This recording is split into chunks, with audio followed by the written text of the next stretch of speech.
ఓం నమః శివాయ శ్రీమాత్రే నమః.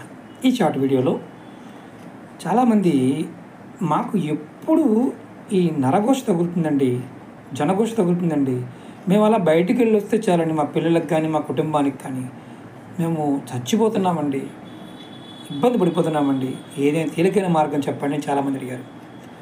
100% ఈ ప్రభావాన్ని తగ్గించుకోవడానికి ఒక తేలికైన ఉపాయం ఉంది. ఈ స్నానం చేస్తున్నప్పుడు చేయాలి.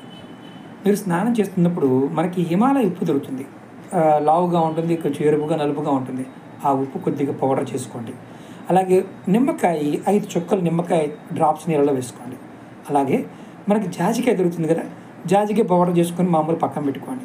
ఒక 5 చిటికలు ఎంత కొద్దిగా నీళ్ళలో వేయండి. ఇలా వేసి మీరు స్నానం చేస్తే 100% మీకు తగిలిన నరఘోష, కనుదృష్టి, జనఘోష ఇది ఇమ్మీడియట్గా తొలగిపోతుంది. ఇలా ప్రతిరోజు తగిలే వాళ్ళు విధిగా దీన్ని చేయండి. అలాగే మీకు ఈ వీడియో నచ్చిన లైక్ చేయండి, ఛానల్ సబ్స్క్రైబ్ చేసుకోండి, 10 మంది మిత్రులకి ఈ వీడియోని షేర్ చేయండి. ఓం నమః శివాయ శ్రీమాత్రే నమః.